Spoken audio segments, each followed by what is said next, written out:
All right, guys, I brought to you one of the best chess game that ever played in chess history. This is my list of the best chess game. I mean, I make research, I make findings. This game was played in 1999 between Gary Kasparov against Vasily Topalov. Despite Gary Kasparov lose to Deep Blue, a computer chessboard, 2 years earlier before this game, Gary Kasparov is so wonderful. I mean, this game is one of the greatest chess game that have ever been played in chess history, and I'm going to run you through the game. Gary was playing with the white pieces, and he starts with e4.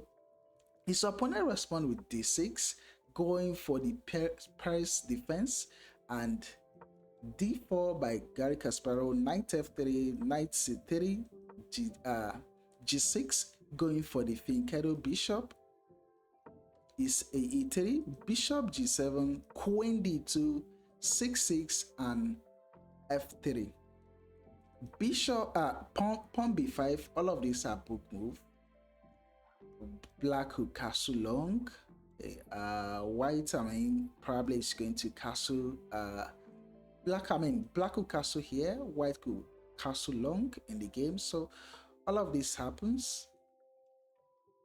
They both just develop. Knight G to e2, knight b to d7, bishop h6 captures, queen captures, and bishop b7, a3, castle, e5, castle, queen e7, king b1, and a6 was played, knight c1, black also castle long. So yeah, one interesting thing about this game is that they both castle on the same side of the board. Black don't want anything. Black don't want to castle short because the king side is already weak. So he chose to castle long, already pushing a lot of pawns in front of the king. And knight b3 was played by Gary Kasparov. Captures, rook captures, and pawn c5, kicking away the rook. Rook back to d1, knight b6, g3, and king back to b8. Gary Kasparov play knight a5. Knight a5 is controlling a lot of square in the camp. He can grab the bishop, so the bishop slide back. Bishop h3, d5 by black, sorry. Queen check, and king slide to a7. So rook here, rook comes putting pressure. I mean, like, yeah, if the pawn captures now, the queen is gone. So the pawn was shoved forward, kicking away the knight, and the knight back to knight hopping to this square. Now putting pressure on this knight, like, yeah, do you want to trade? All right, come on. And it's just giving away the pawn because, yeah, but definitely not really, because after this captures, the queen is going to fall. So black did not take. Instead, black take with this knight, and after pawn captures, queen come in here asking for a queen trade, and Gary Kasparov say, all right, go on, take the queen, I'm going to take back with the rook. And black smash takes, oh, whoa, he sacrificed the rook.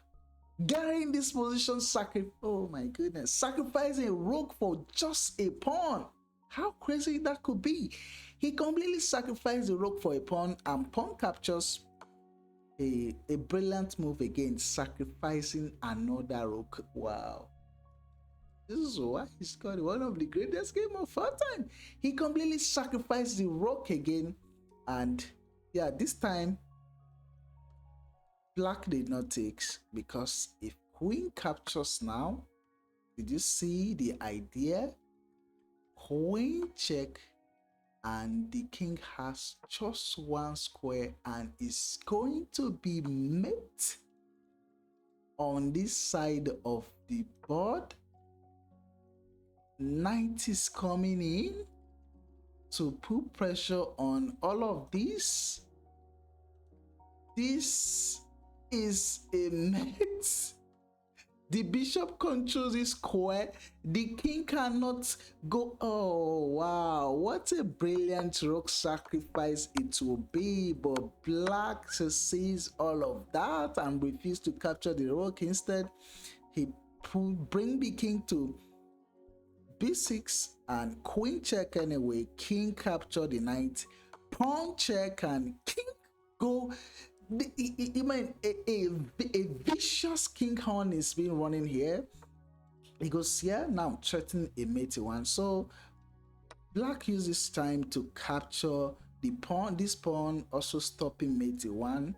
So rook here now threatening a mate with the rook, and the only way to stop mate. I wonder why rook here not stopping the mates like this. Yeah. I wonder why this is not played. Stockfish says after that king can go here and probably ask for a queen trade or something, and if takes, you can't even take that, because if it takes, it's just a mate. It's just a mate. Yeah, that is what Stockfish is suggesting. Just sacrifice stuff, sacrifice the house. You are getting crushed anyway. So but black find bishop here, stopping the mates with the bishop, also controlled by the queen anyway. Rook captures bishop anyway, because the queen is overloaded, stopping a mate here and also controlling the bishop. That is not happening, so he definitely cannot take. So Fox is just trying to trade queen here, but another pieces for the knight fall again, and king captures here now, threatening some. Well, this would have been a brutal checkmate to the king. Whoa, what happened if rook check? Okay, yeah. Okay, all right, yeah. Pawn captures now, threatening a mate in one here, but then the queen check on this side of the board. King captures and check here again. King captures, also threatening a lot of stuff. This square is covered. If the rook land on the square, it's just going to be a burial checkmate. So queen check, king run, queen check, king continue running, and bishop here completely sacrificing the bishop. Rook here anyway, putting pressure on the queen. Rook here now pinning the rooks. So this is no longer possible. Rook takes, bishop captures, pawn captures, and the other rook in the corner fall. And at this point, black makes some furious move and just resign the game, because it's just going to be overwhelming. The queen is going to overpower the rooks, and yeah, this is it. A beautiful game by Garry Kasparov in 1999. Hope you enjoyed this one. Have a wonderful time. See you.